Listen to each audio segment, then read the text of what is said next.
စနေ73ရောက်လောက်ရှိအောင်မှာနေရောက်ပါခေါက်လိုက်နေရောက်ပါဝယ်ဂျုံးနေလိုက်တော့ကဲအဲ့တော့ဒီဖျားเจ้าမောင်ရဲ့ပိုင်ရှင်မဲလေးမဲရောက်နေတယ်ကိုတဲ့ဘိုးသေးလားဘိုးသေးကမှဟုတ်လားဒီမှာနော်ဟုတ်လားနောက်ဆုံးပဲပေါ့နောက်ဆုံးပါလို့စနေစနေနိုင်ပါပါစနေနိုင်ပါပါ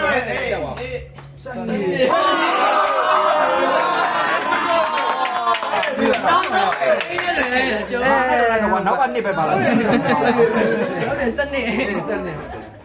ကဲဟုတ်ပြီအားလုံးပြီးသွားပါရောက်တော့ဆိုတော့မဲလေးပုံသွားတယ်အခုဒီနေ့ကတင်းတန်းပြီးသွားပေါ့တကယ်လို့ဥမာကိုမှပြက်ကွက်ထားရရှိရပြက်ကွက်ထားရရှိရတဲ့ကြောင့်မို့နောက်တစ်ပတ်3ရက်နေမှာစပြီးတင်းတန်းပြန်ဖွင့်3ရက်နေစဖွင့်မှာဖြစ်တဲ့ကြောင့်3ရက်နေမှာပြန်လာပြီးတော့လည်းတက်လို့ရတယ်ဒါမှမဟုတ်ကိုပြက်တဲ့ဘိုင်းကိုပြန်ဝင်မယ်ဆိုလဲဝင်လို့ရတယ်ကိုပြက်တဲ့ဘိုင်းလည်းမဝင်ရင်